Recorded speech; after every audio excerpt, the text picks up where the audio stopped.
Do you think you'll ever be Queen? No, I don't. No. Why do you think that? I'd like to be a queen of people's hearts, in people's hearts. But I don't see myself being queen of this country. I don't think many people would want me to be queen. Actually, when I say many people, I mean the establishment that I'm married into, because they've decided that I'm a non-starter. This is the story of how the most private, most dangerous words the Princess of Wales ever spoke were smuggled out of Kensington Palace one lunch at a time, hidden inside a bicycle basket, denied for 6 years by the two men who knew the truth, and finally released to the world only after it was too late for anyone to stop them. October the 14th, 1986. St. Thomas Hospital, London.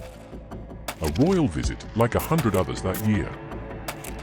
The Princess of Wales arrives to open a new CT scanner, moves through the corridors with the practiced warmth the cameras have come to expect, shakes hands, asks questions she already half knows the answers to. Nobody in that hospital that morning has any reason to believe that history is being made. But in the X-ray department, escorting her through the visit, is a young doctor named James Colthurst. And waiting nearby, credentialed and watching, is a royal journalist named Andrew Morton. They exchange a few words. Nothing more than that. Neither man understands yet what this small, procedural introduction will eventually become. 5 years later, it will become a secret. 6 years later, it will become a scandal that shakes the British monarchy to its foundations. And 35 years later, the tapes at the center of it all still have not finished talking.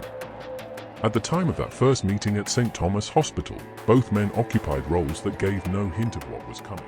It's the most controversial Princess Diana story ever. It made world headlines and sent shockwaves through the British establishment. The secret tapes her family desperately tried to stop. In a moment, you'll see why. As the princess pours her heart out to a stranger, to, of all people, her vocal coach, revealing her innermost emotions and fears, her anger and disgust about her life with the royals, and her disintegrating marriage to Prince Charles. He was a working doctor, a specialist registrar with a career in medicine ahead of him that had nothing to do with royal reporting or investigative journalism.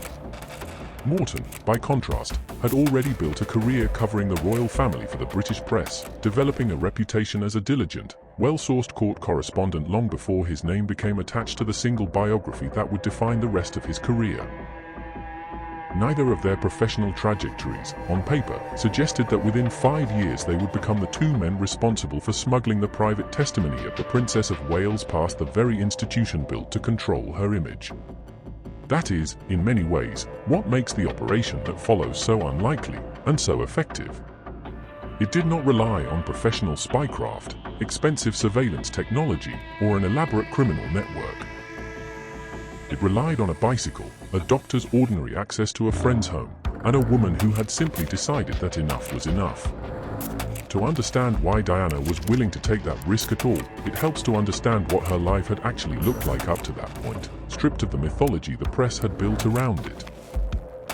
She had married Charles, Prince of Wales, on the 29th of July, 1981, at St. Paul's Cathedral, in a ceremony watched by an estimated global television audience in the hundreds of millions, a number so large it is difficult to fully picture, a wedding that instantly made her one of the most photographed human beings alive, at the age of 20. She had not grown up dreaming of that scale of attention. She had grown up the daughter of an aristocratic English family, moving between Park House on the Sandringham estate, where she spent much of her early childhood as a near neighbour of the royal family long before she married into it, and the vast ancestral halls of Althorpe, which the Spensers inherited when she was a teenager. Her childhood was shaped early by her parents' divorce, a legal and emotional rupture that unfolded when she was a small child, and that included a bitter custody dispute over her and her siblings, a private family wound that the public would not learn about in any real detail until years later, when she chose to put it on record herself rather than leave it to be reconstructed by others. Constructive person. Why do they see you as a threat? I think every strong woman in history has had to walk down a similar path, and I think it's the strength that causes the confusion and the fear. Why is she strong? Where does she get it from? Where is she taking it? Where is she going to use it? Why do the public still support her? When I say public, you go in and do an engagement and there's a great many people there. Do you think Mrs. Parker Bowles was a factor in the breakdown of your marriage? Well, there were 3 of us in this marriage, so it was a bit crowded. By the time she became engaged to Charles in 1981, at 19 years old, she was, by nearly every account that has since become public, entering a role whose scale she could not have reasonably anticipated, inside an institution with almost no structure in place to prepare her for it. The wedding itself, for all its global spectacle, marked the beginning rather than the resolution of that mismatch. Within a matter of years, according to material she would later record herself, the private reality of the marriage had diverged sharply from its public presentation, a divergence that widened throughout the 1980s even as the palace's public messaging continued to describe a settled, contented royal family. By 1991, the year she began recording with Colthurst, that gap between the public image and the private reality had become, in her own later description, close to unbearable. She had spent roughly a decade being presented to the world as the fulfillment of a fairy tale she has since made clear she did not privately experience as one.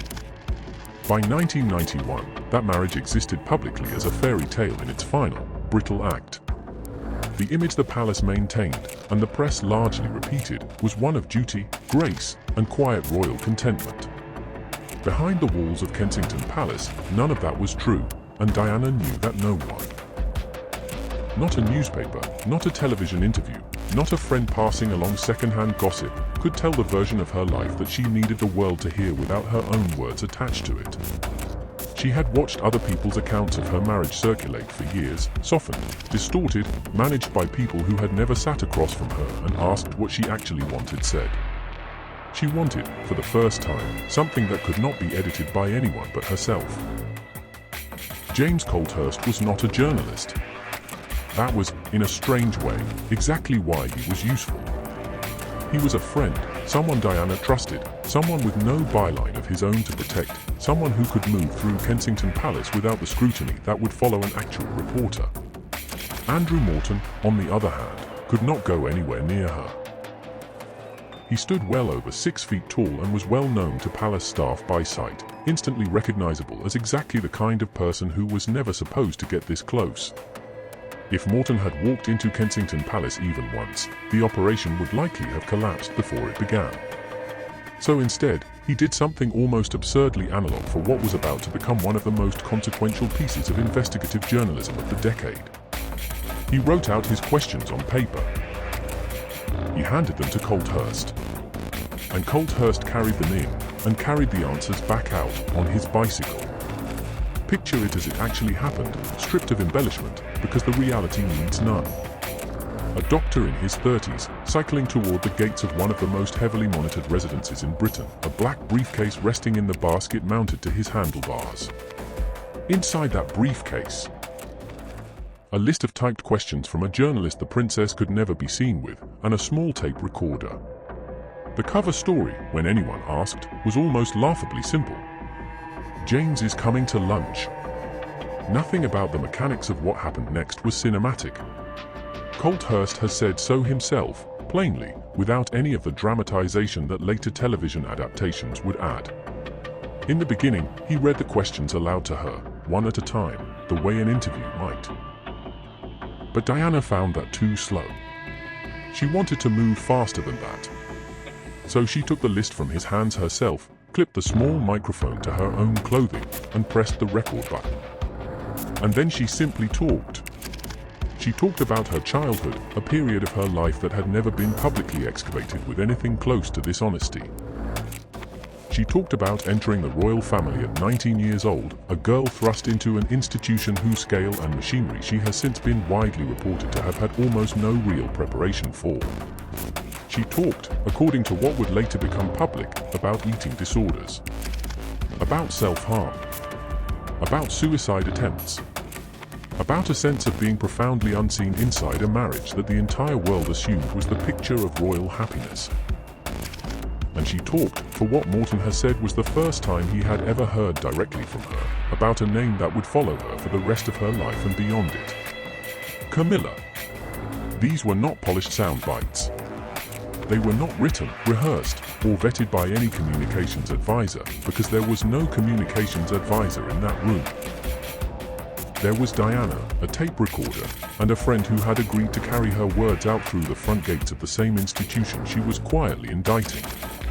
Colthurst would later describe her as enormously enthusiastic about finally having her story recorded in her own words, someone who understood exactly what she was doing and why. Do you find it a very daunting experience that yesterday you were a nanny looking after children, now you're about to marry the Prince of Wales, and one day you would, in all likelihood, be Queen? It's a tremendous change for someone, I may say, of 19 to make all of a sudden, the transition.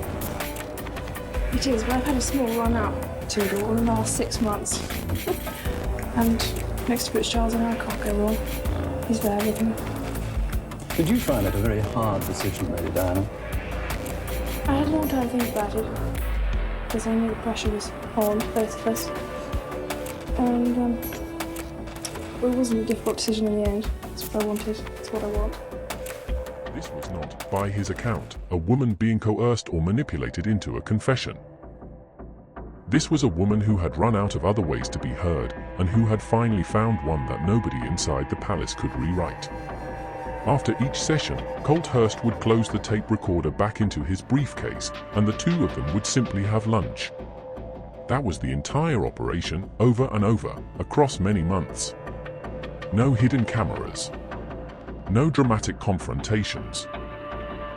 Just a bicycle, a briefcase, and a woman who had decided that if the institution would not let her tell her own story, she would find a way around the institution entirely.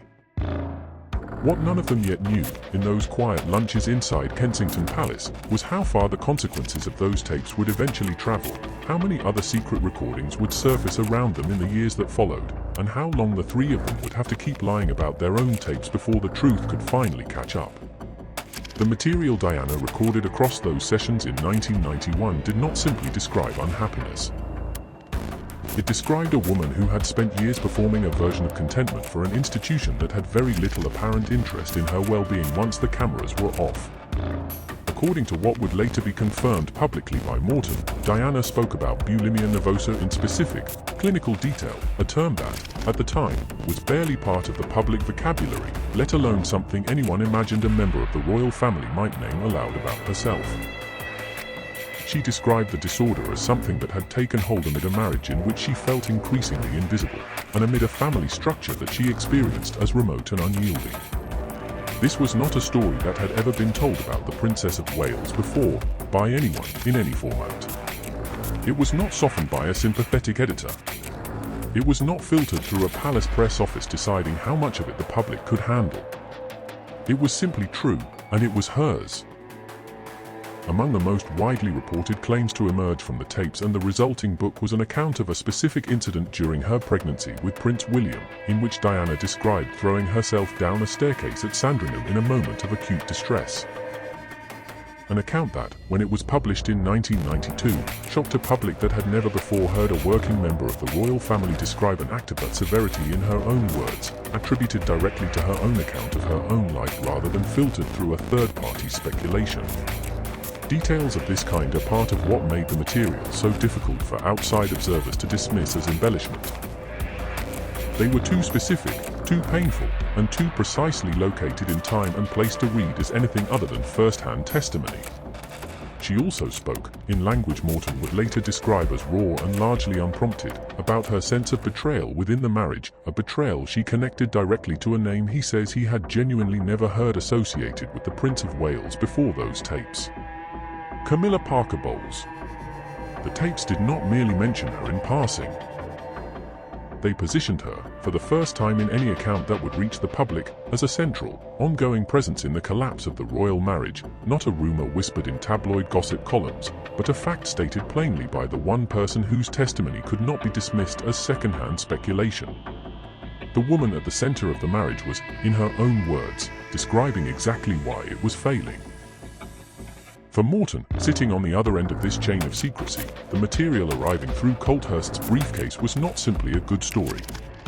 It was, by any reasonable journalistic standard, one of the most explosive pieces of testimony a royal reporter had ever been handed, testimony that, if its source were ever traced back to Kensington Palace, had the potential to detonate not just a single newspaper cycle, but the stability of the monarchy's public image for a generation.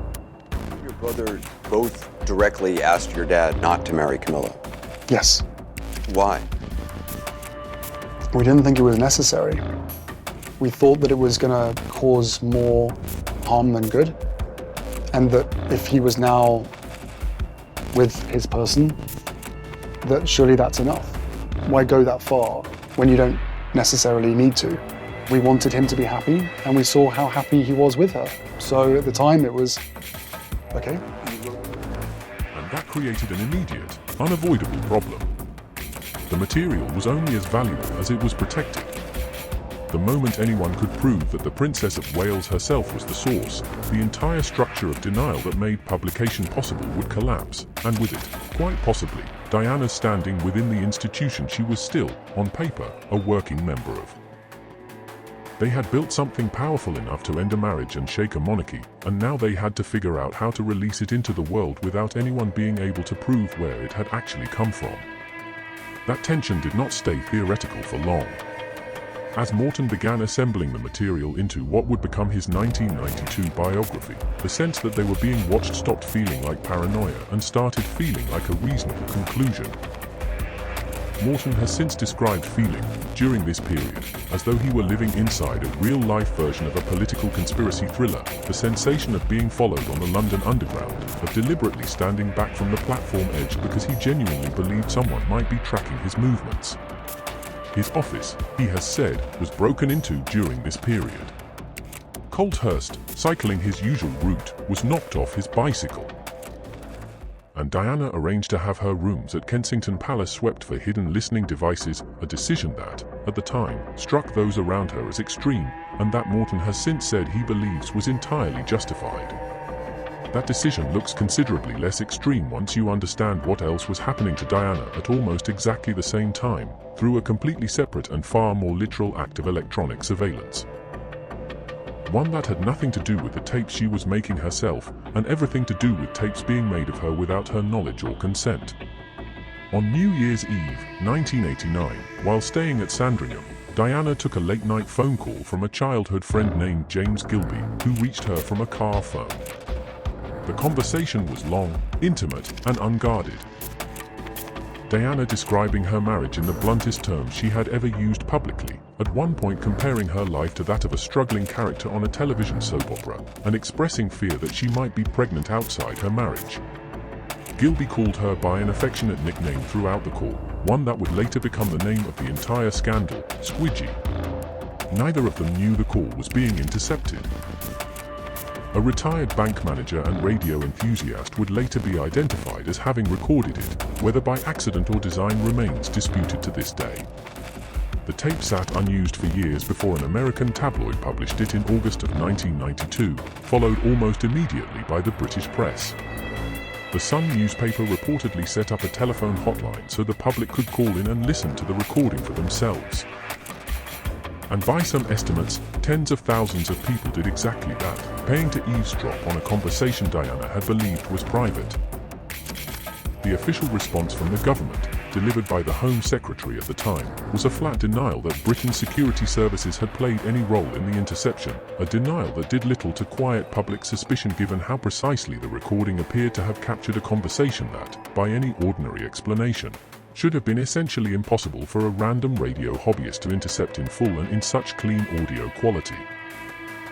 Diana's own suspicions were not so easily settled either.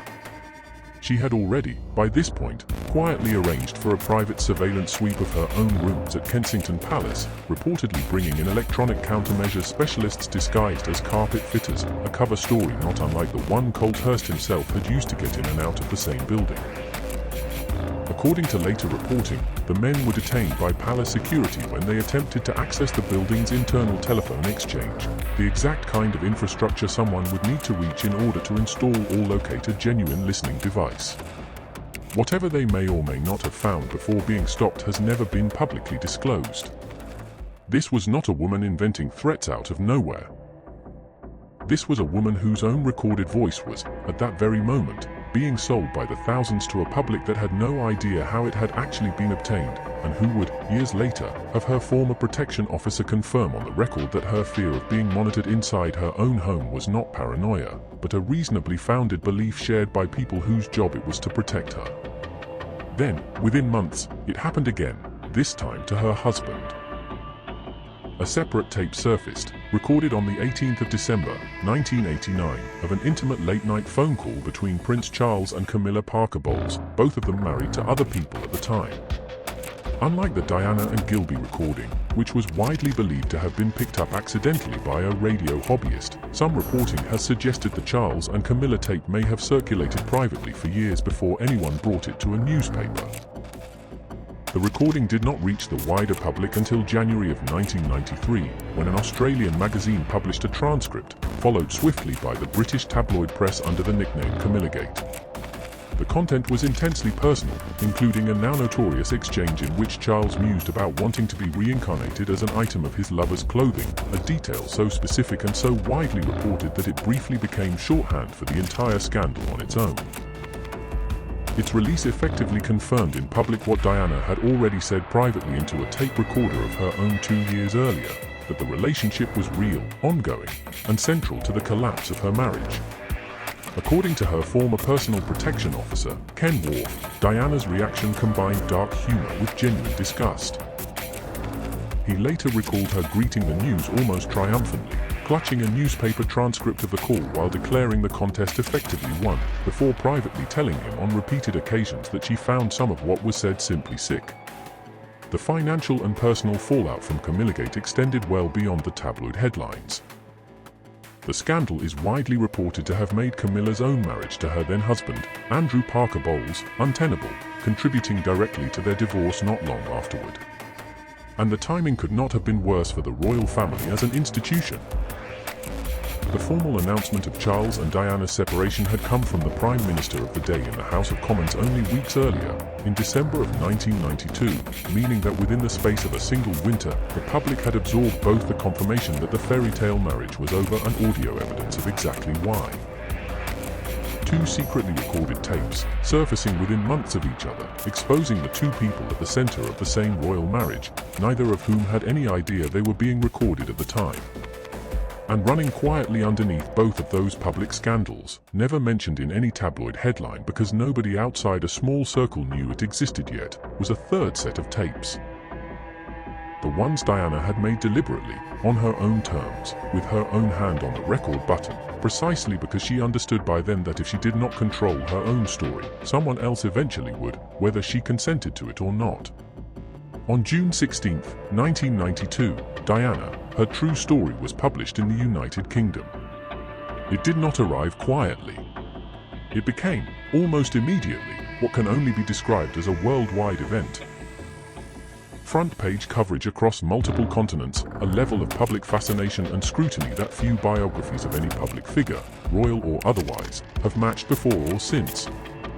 Newspapers that had spent years publishing carefully managed palace-approved coverage of the Princess of Wales now serialized extracts from a book that directly contradicted nearly all of it. For the first time, the public was reading a detailed account of eating disorders, self-harm, suicide attempts, and a fractured marriage, all attributed to friends and family sources close to the Princess of Wales, sourcing that, at the time, appeared to mean exactly what it said, and nothing more. The reaction inside the press itself was almost as significant a story as the book's contents. Some commentators dismissed it outright as an unverifiable, opportunistic intrusion into the private life of a working royal, questioning how a relatively junior court correspondent could possibly have obtained material this intimate without the princess's direct cooperation, and treating that very question as evidence the book must be exaggerated or invented. Others accepted the account almost immediately as authentic, noting that the level of specific, verifiable detail, precise dates, exact descriptions of rooms and routines inside Kensington Palace, an intimate familiarity with Diana's medical and emotional history that no outside biographer could plausibly fabricate, suggested access far beyond what second-hand friends and staff could realistically provide. Both camps, without knowing it, were circling the same unspoken truth.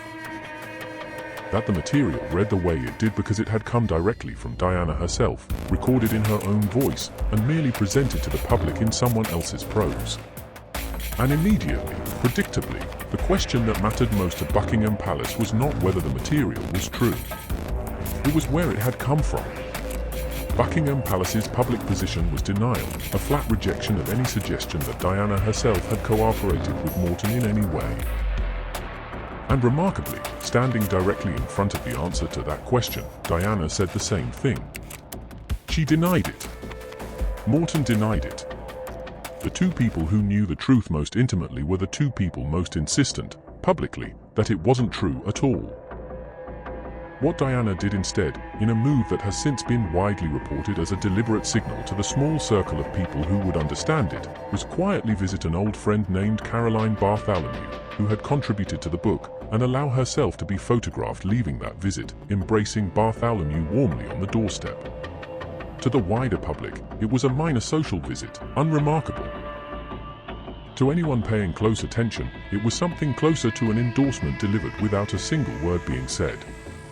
She could not confirm the book, but she could be seen supporting the person who helped write it, and let the photograph say what she could not. That contradiction, public denial paired with private, coded confirmation, held. Not for a news cycle. Not for a year. It held for 6 years, across the remainder of her marriage, through her formal divorce from Prince Charles in 1996, through the loss of the title Her Royal Highness, and right up until her death in a Paris underpass in August of 1997. For the entirety of that time, the two men who knew where the material in that book had actually come from stood by the fiction that it hadn't come from her at all. It is worth pausing on the sheer discipline that required. Andrew Morton, a journalist whose entire professional credibility rested on the accuracy and sourcing of his work, spent 6 years allowing the public to believe he had reconstructed Diana's inner life secondhand, through friends and staff, rather than admit that the Princess of Wales had recorded the material herself, in her own voice, in her own sitting room. He did this, by his own account, because Diana needed deniability to survive within an institution that would not have tolerated the truth. If it had come out while she was still alive, while she was still fighting for her place in her sons' lives, still navigating an increasingly hostile relationship with the palace in the years after Squidgergate and Camillagate had already made her marriage a matter of public record, the consequences would have fallen on her, not on him. The lie was not vanity. It was protection, extended for 6 years past the point where most secrets of this size tend to break. Consider what those 6 years actually contained. Diana continued, throughout that period, to carry out royal duties, engagements, and public appearances, maintaining a version of composure in front of cameras that gave no visible indication of the secret sitting underneath the biography that had rocked the monarchy only months or years earlier. She continued to face journalists who had spent 1992 speculating publicly about her role in the book, and she continued, in each of those encounters, to hold the same line Morton and Colthurst were holding on the other end of the arrangement. Meanwhile, Morton's professional reputation absorbed real and lasting damage from the deception. He was accused for years of fabricating or wildly overstating his sourcing, of building a bestseller on second-hand gossip dressed up as authoritative biography, accusations he had no way to rebut without breaking the promise of deniability that the entire project had been built to protect. He carried that reputational cost silently for 6 years, choosing Diana's safety over his own professional vindication, a trade that few people in his position would have sustained for as long as he did. It did not break, in the end, because someone uncovered it. It broke because Diana died, and there was no longer anyone left for the secret to protect. August 31st, 1997. The details of that night, the crash in the Pont de l'Alma tunnel in Paris, the loss of a woman who had spent the previous decade as arguably the most photographed human being on the planet, are among the most exhaustively documented events of the 20th century, and they do not need to be repeated here in dramatic detail. What matters for this story is what happened after. With Diana gone, the arrangement that had held for 6 years no longer served any purpose. The person the lie had been built to protect was no longer alive to be protected. And so, gradually, in the years that followed, Andrew Morton began to tell the truth. He confirmed, publicly, what he and Colthurst had denied for 6 years, that Diana had been the primary source for the 1992 biography, that the tapes existed, that her own voice, not a second-hand account filtered through friends and staff, had shaped nearly every page of a book that had once been dismissed by Buckingham Palace as an unfounded, unauthorized intrusion. A revised edition was published under a new title, Diana, Her True Story, in her own words, a title that, in retrospect, reads less like a marketing decision and more like a quiet correction to 6 years of enforced silence. The reaction to this confirmation was, unsurprisingly, mixed. Some in the press accused Morton of exploiting a tragedy for commercial gain, of using her death as the moment he was finally free to profit from the full truth. Others saw it differently, as a long-overdue act of candor, the closing of a loop that had been left deliberately, carefully open for 6 years out of loyalty to a woman who could no longer speak for herself. Both readings can be true at once. That is, in many ways, the nature of secrets this large. They rarely resolve into something clean. And the tapes themselves, the actual recordings, the sound of Diana's own voice describing her own life in her own sitting room, did not disappear into a vault, never to be heard again. In 2004, NBC aired a 90-minute documentary titled Princess Diana, The Secret Tapes, giving the public, for the first time, direct access to portions of the actual audio that had shaped the 1992 book. It was no longer second-hand reporting about what Diana had said. It was Diana, in her own voice, heard by anyone who tuned in. For an audience that had spent 13 years reading quotes attributed to her through Morton's prose, hearing the actual recordings, the pauses, the laughter she reportedly interspersed with even her most painful admissions, the specific cadence of how she chose to describe her own life, landed as something categorically different from anything that had come before it. But even that documentary, as significant as it was, did not represent the whole archive. According to Morton himself, the sessions with Colthurst produced roughly 5 hours of recorded material across the 1991 interviews. The 2004 broadcast, by later accounts, made public less than 1 hour of that total. For more than 3 decades after those recordings were made, the overwhelming majority of what Diana actually said into that tape recorder, the parts that never made it into the book, the parts that never made it onto that documentary, remained unheard by anyone outside the small circle who had access to the physical tapes. Morton has said, in interviews given long after Diana's death, that the recordings are now kept safely locked away, out of public view, treated less as journalistic source material and more as a historical record of her life, in her own words, at a time when very few people were being given access to that voice at all. There is a bitter symmetry to what happened next, one that did not fully come to light until decades later, and that involves the same brother who would go on to be remembered as the fierce protector of Diana's legacy. On the 31st of August, 1995, at the Spencer family's ancestral estate of Althorpe, a BBC journalist named Martin Bashir sat down with Charles, Earl Spencer, and showed him a set of bank statements. The documents appeared to prove that a former member of Spencer's own security staff had been secretly paid by a newspaper group to spy on the family. They looked official. They looked damning. And according to the findings of an independent inquiry conducted 25 years later by the retired Judge Lord Dyson, they were entirely fake, mocked up at Bashir's request by a freelance BBC graphic designer who says he had no idea what the documents would actually be used for. Bashir escalated the deception weeks later, producing further fabricated statements suggesting that people close to both Diana and Charles were receiving secret payments from unnamed hostile forces. Believing the threat to his sister was real, Spencer arranged an introduction. By the end of September 1995, Diana had agreed to sit down with Bashir. On the 20th of November that year, the resulting Panorama interview aired to nearly 23 million viewers in the UK alone, and Diana spoke on camera, in her own words, about the state of her marriage, about Camilla, and about her own mental health, in a broadcast that instantly became one of the defining royal television moments of the century. The deception did not stay buried by accident. It stayed buried because the one person who might have exposed it earlier was silenced by his own employer.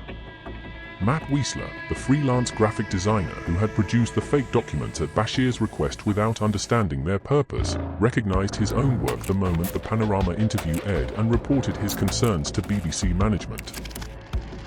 That report triggered an internal investigation in 1996, led by the corporation's then head of news, who ultimately concluded that Bashir was an honest and honorable man and cleared him of wrongdoing, a verdict reached, as the Dyson inquiry would later find, without ever formally interviewing Earl Spencer himself, and without subjecting Bashir's own account to what the retired judge would later describe as the necessary degree of skepticism.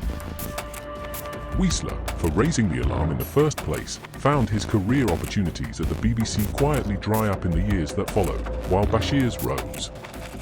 He would go on to receive industry awards for the same interview, including one that was only formally rescinded once the Dyson findings became public in 2021. For 25 years, the story the public knew was simply that Diana had chosen, of her own free will, to speak.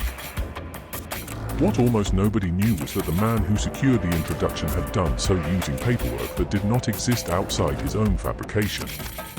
An internal BBC investigation in 1996 cleared Bashir of wrongdoing, concluding, in a finding that would later be called, by Spencer himself, a whitewash, that he was an honest and honourable man. Spencer was never even interviewed as part of that original inquiry. The forged documents stayed buried for a quarter of a century, until new evidence obtained through a Freedom of Information request in 2020 finally forced the BBC to open a genuine investigation. Lord Dyson's report, published in May 2021 after a 6-month inquiry, concluded plainly that Bashir had deceived and induced Spencer into arranging the meeting that led to the interview, and that the BBC's original internal probe had fallen well short of the standards of integrity the corporation claimed to represent. Bashir resigned days before the report's publication, later admitting the forgery had been, in his own words, a foolish decision, while continuing to insist it played no real role in Diana's choice to speak. Prince William, in a public statement following the report, called the way the interview had been obtained deeply troubling, and said it had worsened his mother's paranoia and fear during one of the most vulnerable periods of her life, a period that, by then, already included 2 secretly recorded phone tapes and a set of hidden interview recordings the public would not fully understand for another decade. Put the 2 stories side by side, and the shape of Diana's life during this period comes into sharper, more unsettling focus. In 1991, she used a hidden tape recorder herself, deliberately, to finally control her own narrative on her own terms. In 1995, a journalist used fabricated paperwork to manipulate her own brother into helping arrange the platform for her next major public confession. She was, across the very same decade, both the author of one of the most consequential acts of self-disclosure in modern royal history, and the target of one of the most consequential acts of journalistic deception ever confirmed against a member of the royal family by an official inquiry. The tape recorder in Colthurst's briefcase had been hers to control. The bank statements shown to her brother at Althorpe were not. Which brings this story to now. To this year, and to a fact that makes this less a closed chapter of royal history and more an active, unfolding one. A production company has partnered directly with both Morton and Colthurst to secure full access to those original 5 hours of tape for a new docuseries, working title Diana, The Unheard Truth, described by its creative team as an effort to move past the flattened, purely victim-centered narrative that has often defined how Diana is remembered. The stated intention is not simply to replay what has already been heard. It is to release material that has never before reached the public, new context on her private thoughts about her ex-husband, now King Charles III, about his wife, Camilla, and reportedly about other members of the royal family as well, recorded decades before any of them held the positions they hold today. Consider what that actually means. The tapes that were smuggled out of Kensington Palace in a bicycle basket in 1991. The tapes whose existence was denied by every person who knew the truth for 6 straight years. The tapes that surfaced alongside 2 entirely separate surveillance scandals that proved, independently and in the same window of time, that someone genuinely was listening to this family's private conversations without their consent.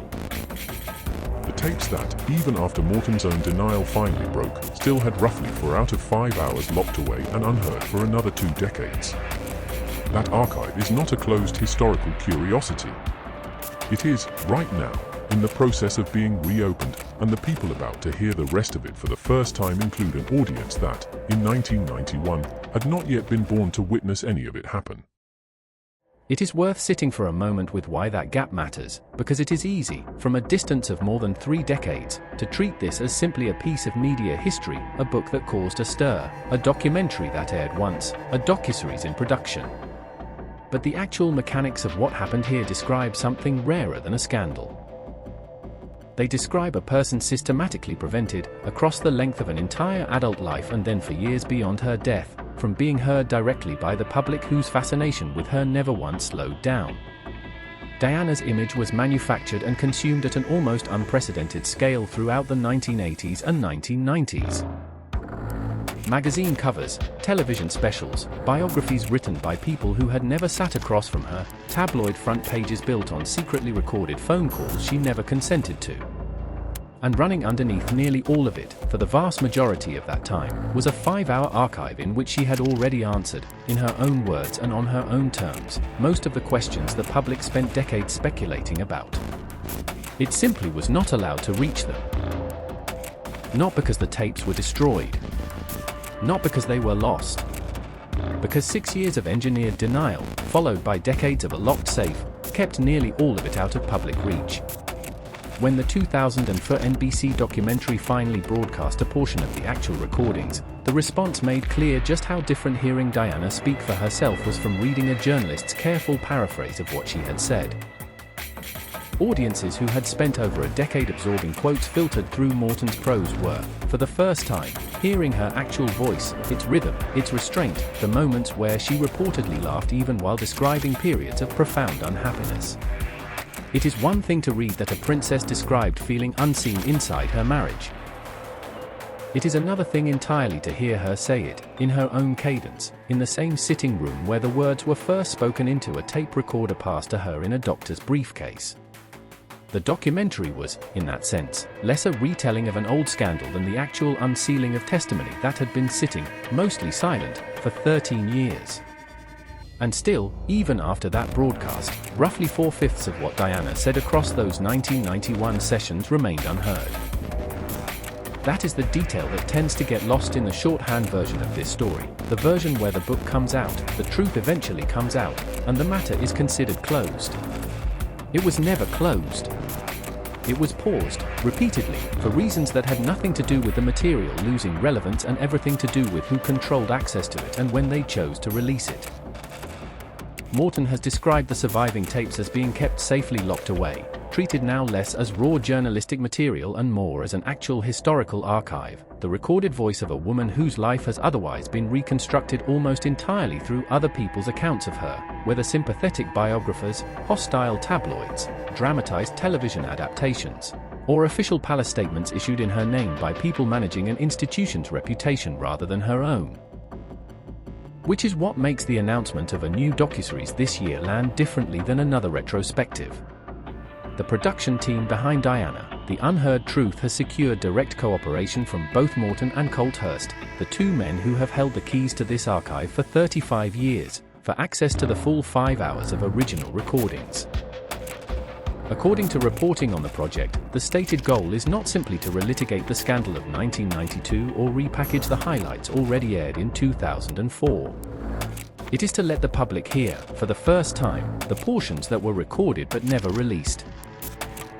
Her reflections on her marriage in language that never made it into Morton's book, her private thoughts about Charles as he has since become King Charles III, her assessment of Camilla in the years before Camilla became Queen Consort, and reportedly her recorded thoughts on other senior royals, captured in 1991, decades before any of them occupied the positions they hold in the institution today. Think about the layers required for this material to finally surface in full.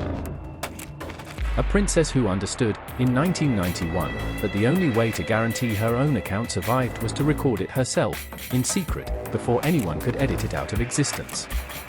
A journalist and a doctor who built an elaborate, low-tech system of denial specifically so that system could not be traced back to her while she was alive to bear the consequences. A 6-year public lie, held by two men, that only ended because the woman it was protecting was no longer alive to need protecting.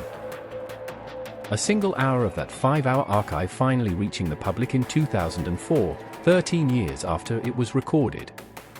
And now, in 2026, 35 years after Diana first clipped that microphone to her own clothing and pressed record herself because waiting for someone else to ask the right question was too slow, the remaining 4 hours, finally, on their way to being heard.